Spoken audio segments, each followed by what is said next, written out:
Hormuz এবং Iran নিয়ে ট্রাম্পের নরম গরম নীতি থেকে হঠাৎই কি বিশ্বের নজর ঘুরে গেল? ভারতের নাবিকদের মৃত্যুই কি এখন বিশ্ব রাজনীতিতে শোরগোল ফেলে দিয়েছে?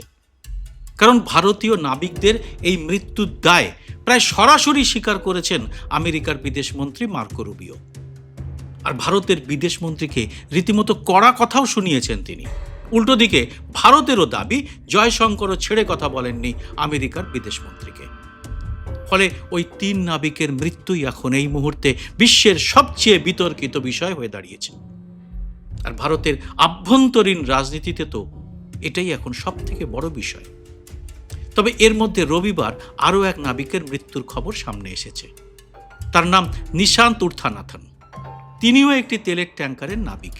ওই ভারতীয় নাবিক গুরুতর অসুস্থ হয়ে মারা যান।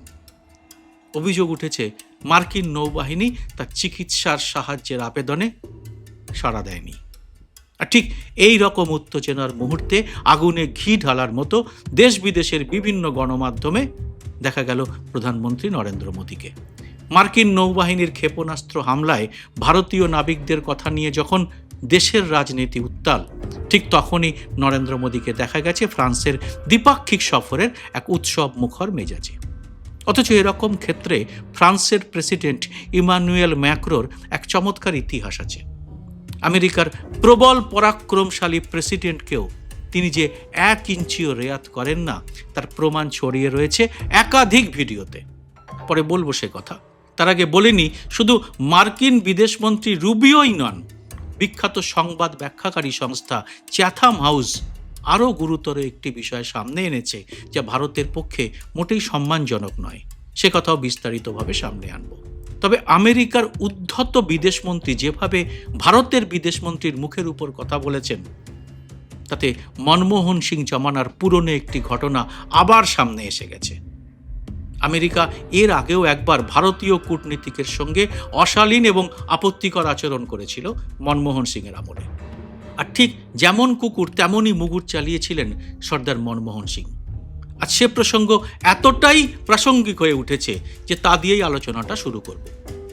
এপিসোডটি পুরোটা দেখে ভালো লাগলে লাইক, শেয়ার এবং হাইপ করে আরও মানুষের কাছে পৌঁছতে সাহায্য করবেন।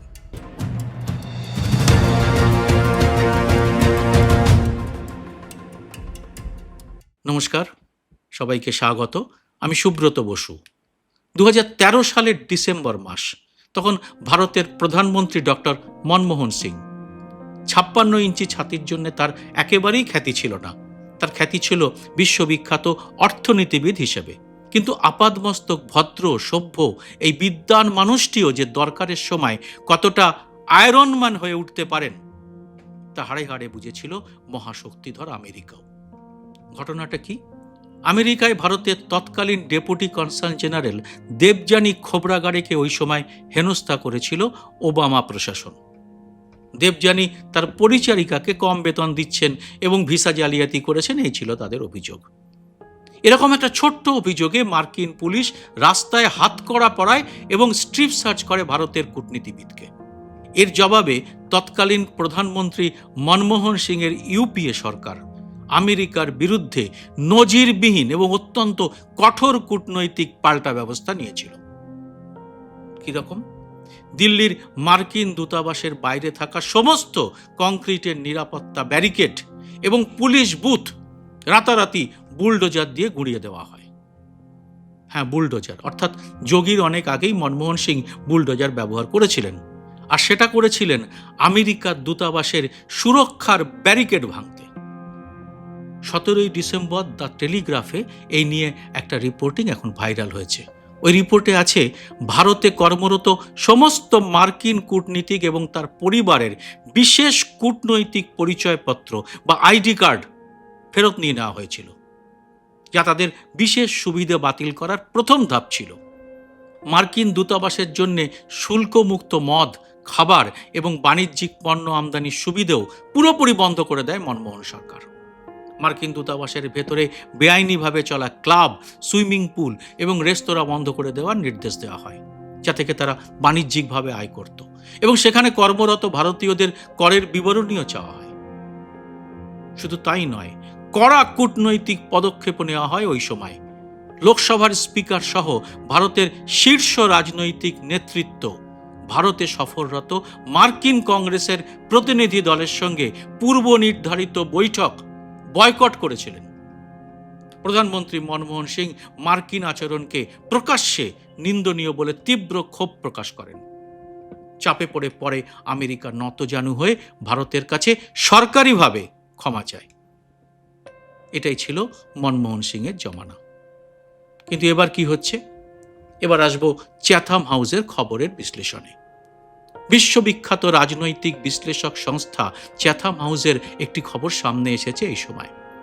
চ্যাথাম হাউসের খবরের আগে রুবিওর আচরণ নিয়ে একটু বলে নিই। দ্য হিন্দু এবং ইন্ডিয়ান এক্সপ্রেসে এ খবর প্রকাশিত হয়েছে। নাবিকদের মৃত্যুর পর ভারত সরকারের পক্ষ থেকে প্রতিক্রিয়া জানানো হয়েছিল। বিরোধীরা যাকে বলেছিল অতি সাধারণ মামুলি একটি প্রতিক্রিয়া। কিন্তু এর জবাবে মার্কিন বিদেশমন্ত্রী মার্কো রুবিও ভারতের বিদেশমন্ত্রী এস জয়শঙ্করকে যে ভাষায় বার্তা দিয়েছেন তা যে কোনো স্বাধীন রাষ্ট্রের জন্য চিন্তার বিষয়। সংবাদপত্রগুলো জানিয়েছে রুবিও অত্যন্ত কড়া এবং ঔদ্ধত্যপূর্ণ ভাষায় জয়শঙ্করকে জানিয়েছেন আমেরিকার নিষেধাজ্ঞা লঙ্ঘন করে ইরান থেকে তেল পরিবহন কোনোভাবেই বরদাস্ত করা হবে না। ওই অঞ্চলে চলাচলকারী সমস্ত বাণিজ্যিক জাহাজকে মার্কিন বাহিনীর নির্দেশ মেনেই চলতে হবে। কি ভয়ঙ্কর কথা! কে তুমি? কেন এই নির্দেশ সব দেশকে মানতে হবে? ওটা তো আন্তর্জাতিক জলসীমার মধ্যে পড়ে। চীনের জাহাজকে তুমি এ কথা বলতে সাহস পাবে? প্রশ্ন তুলেছে ভারতের বিরোধী শিবিরও। এবার আসছি চ্যাথাম হাউসের খবরটিতে। খবরটি একটু পুরনো হলেও তা প্রাসঙ্গিক হয়ে উঠেছে হঠাৎই, কারণ ওই খবরেও আমেরিকার সামনে ভারতের অপ্রাসঙ্গিক হয়ে পড়ার বিষয়টি রয়েছে। ভারত দীর্ঘদিন ধরেই নিজেকে চীনের বিকল্প ম্যানুফ্যাকচারিং হাব এবং চিপ ডিজাইনের বিকল্প কেন্দ্র হিসেবে দাবি করে আসছিল। কিন্তু মাত্র কয়েক মাস আগে 2025 সালের ডিসেম্বরে ট্রাম্প প্রশাসনের প্যাক্স সিলিকা উদ্যোগের উদ্বোধনী সম্মেলন থেকে ভারতকে সম্পূর্ণ বাদ দেওয়া হয়। কি এই প্যাক্স সিলিকা? মার্কিন যুক্তরাষ্ট্রের নেতৃত্বে বিশ্বের উদীয়মান এবং অত্যন্ত সংবেদনশীল প্রযুক্তি এবং সেমিকন্ডাক্টর বা চিপ সরবরাহের চীন থেকে সরিয়ে নেওয়ার জন্য একটি আন্তর্জাতিক জোট বা উদ্যোগ। এটারই নাম প্যাক্স সিলিকা। চ্যাথাম হাউসের বিশ্লেষণ অনুযায়ী ওয়াশিংটন এখন ভারতের কৌশলগত স্বায়ত্তশাসন বা দুই নৌকায় পা দিয়ে চলার নীতিকে চরম অবিশ্বাস করে। মার্কিন নীতি নির্ধারকরা এমন সহযোগীদের সাথে কাজ করতে চান যারা কৌশলগতভাবে সম্পূর্ণ তাদের নির্ভরযোগ্য। ভারতের এই বাদ পড়াই প্রমাণ করে যে আমেরিকার চোখে ভারত এখন আর শীর্ষ স্তরের নির্ভরযোগ্য প্রযুক্তির অংশীদার নয়। চ্যাথাম হাউসের ওই রিপোর্টে বলা হয়েছে 2026 সালে ভারতের বিদেশ নীতি, আভ্যন্তরীণ রাজনীতি এবং অর্থনীতি এই তিনটির মধ্যে সীমানা পুরোপুরি মুছে গেছে। মোদী সরকার ভারতের আভ্যন্তরীণ ক্ষেত্রে 8.2% জিডিপি বৃদ্ধির কথা বলে ব্যর্থতা ঢাকার চেষ্টা করলেও 2026 সালে ট্রাম্পের শুল্কের পূর্ণ প্রভাব ভারতীয় অর্থনীতিতে এর মধ্যেই পড়তে শুরু করেছে। মার্কিন যুক্তরাষ্ট্র এখন রাশিয়ার সাথে বাণিজ্য করা দেশগুলোর উপর আরো কঠোর নিষেধাজ্ঞার কথা ভাবছে। এটা ভারতের রপ্তানি খাতকে আরো সংকটে ফেলবে। 2026 সালে ভারত একই সাথে ব্রিক্সের সভাপতিত্ব করছে এবং অন্যদিকে মার্কিন নেতৃত্বাধীন কোয়াড সামিটের আয়োজন করছে, যা গত বছর ভারত মার্কিন সম্পর্কের টানাপোড়েনের কারণে স্থগিত হয়েছিল। চ্যাথাম হাউস এই দুই নৌকার ভারসাম্য নিয়েই প্রশ্ন তুলেছে। তারা লিখেছে, ব্রিক্স জোটে চীন, রাশিয়া এবং ইরান সরাসরি আমেরিকার আধিপত্য এবং ডলারের বিকল্প মুদ্রা তৈরির জন্য চরম পন্থা নিচ্ছে। কিন্তু ভারত চায় না আমেরিকার ক্ষোভের মুখে পড়তে। ভারত ব্রিক্সকে পশ্চিম বিরোধী না করে অপশ্চিমী একটা ফোরাম হিসেবে দেখাতে চাইছে। মার্কো রুবিওর মতো চ্যাথাম হাউসও ভারতের বিদেশ নীতির ব্যাপারে অত্যন্ত কড়া। তারা লিখেছে, ভারত চীন বা রাশিয়ার মতো কঠোর মার্কিন বিরোধী দেশগুলোর সঙ্গে এক টেবিলে বসছে, আবার আমেরিকার সঙ্গে ভারসাম্য বজায় রাখার চেষ্টা করছে। এই দ্বিমুখী নীতি 2026-এর ভেঙে পড়া আন্তর্জাতিক পরিস্থিতিতে আর টিকিয়ে রাখা যাচ্ছে না। কিন্তু মোদি তো এখন রয়েছেন ফ্রান্সে। তাহলে ফ্রান্সের প্রেসিডেন্টের হ্যান্ডশেক নীতির কাহিনীটিও একটু বলা দরকার। কতটা কড়া অবস্থান নিতে পারে ফ্রান্স, তার নমুনা দেখিয়েছিলেন ফ্রান্সের ম্যাক্রো। ডোনাল্ড ট্রাম্প এবং ফ্রান্সের প্রেসিডেন্টের সম্পর্ককে এক কথায় বলা যায় অত্যন্ত জটিল এবং এক ধরনের রণকৌশলগত সম্পর্ক। ঘটনাটি ঘটেছিল 2017 সালের মে মাসে ব্রাসেলসে ন্যাটো শীর্ষ সম্মেলনের ঠিক আগে মার্কিন দূতাবাসে ডোনাল্ড ট্রাম্প এবং ম্যাক্রোর প্রথম মুখোমুখি দ্বিপাক্ষিক বৈঠকের সময়। ক্যামেরার সামনে দুই নেতা যখন করমর্দন বা হ্যান্ডশেক করেছিলেন, তখন তৈরি হয়েছিল একটা ইতিহাস। দুজনেই একে অন্যের হাত এতটাই শক্ত করে চেপে ধরেছিলেন যে তাদের হাতের আঙুলের গিঁটগুলো সাদা হয়ে গিয়েছিল বলে সংবাদ মাধ্যমে লেখা হয়েছিল। হ্যান্ডশেক করার সময় দুজনেই একে অপরের চোখের দিকে একদম পলকহীনভাবে তাকিয়েছিলেন। ট্রাম্প সাধারণত অন্য বিশ্ব নেতাদের হাত টেনে ধরে নিজের দিকে নিয়ে আসেন, এটা তার পরিচিত স্টাইল। কিন্তু ম্যাক্রো ট্রাম্পের সেই টান সামলে নিজের জায়গায় শক্ত হয়ে দাঁড়িয়েছিলেন। ট্রাম্প যখন হাতটি ছেড়ে দিতে চাইলেন, ম্যাক্রো তখনও কয়েক সেকেন্ডের জন্য ট্রাম্পের হাত শক্ত করে ধরে রাখেন। এই ঘটনার পর বিশ্বের সমস্ত বড় সংবাদ মাধ্যমে এটি নিয়ে তুমুল আলোচনা হয়। পরে ফরাসি একটি সংবাদ মাধ্যমকে দেয়া সাক্ষাৎকারে ম্যাক্রো নিজে স্বীকার করেছিলেন যে এই হ্যান্ডশেকটি মোটেই আকস্মিক ছিল না, এটা ছিল সুপরিকল্পিত। তিনি বলেছিলেন, আমার ওই হ্যান্ডশেকটি নির্ভেজাল ছিল না, ওটা ছিল সত্যের মুহূর্ত।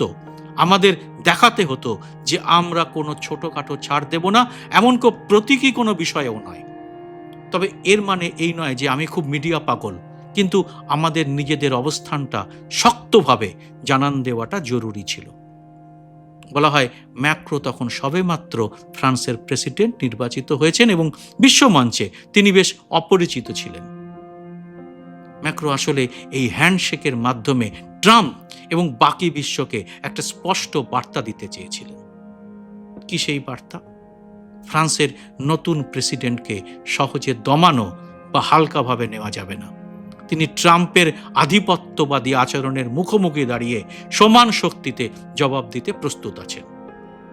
2018 সালে ম্যাক্রো যখন ওয়াশিংটন সফরে যান, তখন হোয়াইট হাউসে ট্রাম্পের সাথে তার আরেকটি হ্যান্ডশেক ভাইরাল হয়। এবার ট্রাম্প ম্যাক্রোর হাত প্রায় 29 সেকেন্ড ধরে ঝাঁকাতে থাকেন এবং এক পর্যায়ে ম্যাক্রোর হাতটি টেনে ফরাসি প্রেসিডেন্টের গালে একটি চুমুও খান।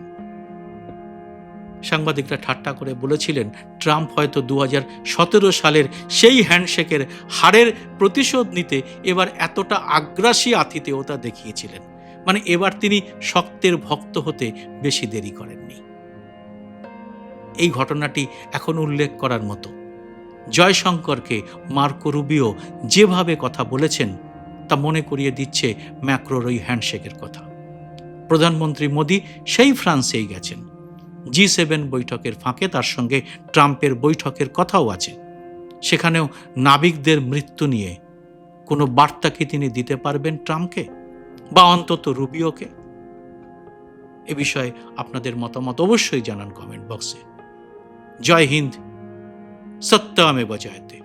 স্বাধীন সাংবাদিকতার পাশে দাঁড়াতে এবং আমার প্রতিটি ভিডিও সবার আগে পেতে মাসে মাত্র 59 টাকা দিয়ে চ্যানেলের মেম্বারশিপ নিতে পারেন।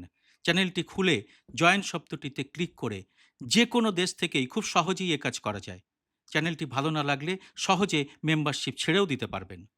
যারা এর মধ্যেই মেম্বারশিপ নিয়েছেন তাদের অনেক অনেক ধন্যবাদ। আপনাদের জন্য আলাদা করে ভিডিও তৈরির কাজও খুব শীঘ্রই শুরু করা হবে।